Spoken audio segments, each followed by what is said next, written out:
Токтогул көчөсү 60-үй. Азыр жөнөтөм өздүк курамды. Биз кабыл алабыз. Биз кабыл алып өздүк курамды ошол өзүнүн убагында, убакыт саатында жеткирүүгө аракет кылабыз.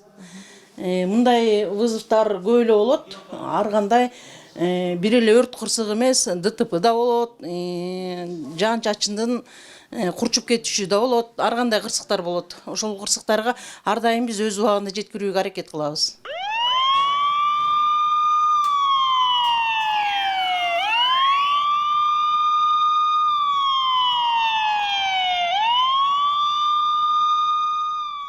Токтогул райондук өзгөчө кырдаалдар бөлүмүнө 101 нөөмөтүнө ошо Токтогул шаарындагы Токтогул көчөсүнөн турак үй жатат деп маалымат түштү.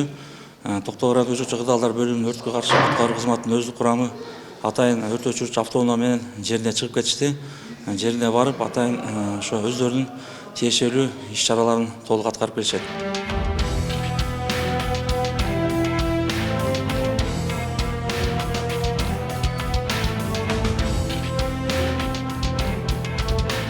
Район аймагында 10 айыл өкмөт, бир шаар бар. Алыскы айыл өкмөттөргө ошо өрт өчүрүүчү автоунаалардын жолдун татаал болгонуна байланыштуу да жетүү маселелер жаралып келет. Мындан тышкары дагы Бишкек-Ош автоунаа жолунун 209-чакырымдан 342-чакырымына чейин Токтогул районунун карамагында жолдор болуп эсептелет.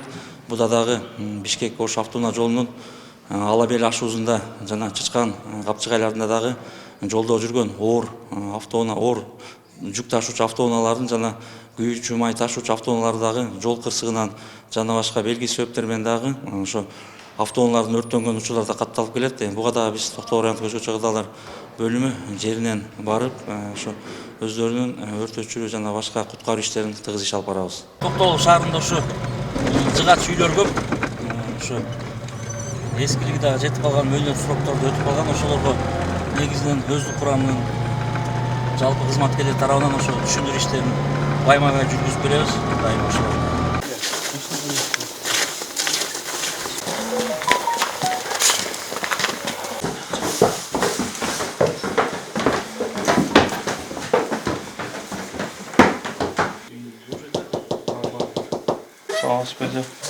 Биз МЧСтен келдик өзгөчө пожарный боюнча.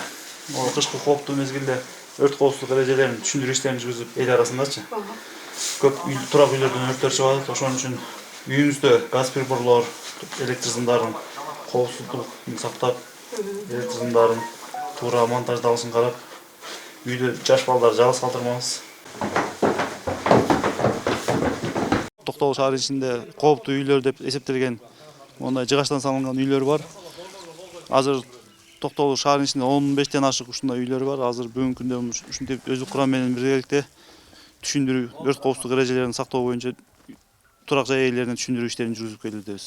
Токтогул районунда 40 өрт катталды. Алардын ичинен 8 өрт кырсыгы турак жай үйлөрүндө болду. Алардын себептери mooрлордун туура эмес, мештердин туура эмес куруганынан келип чыгууда. Ошондой эле электр сымдарын туура эмес монтаждоодон, электр приборлорун калтырып кетүүдөн, кароосуз калтырып кетүүдөн келип чыгууда.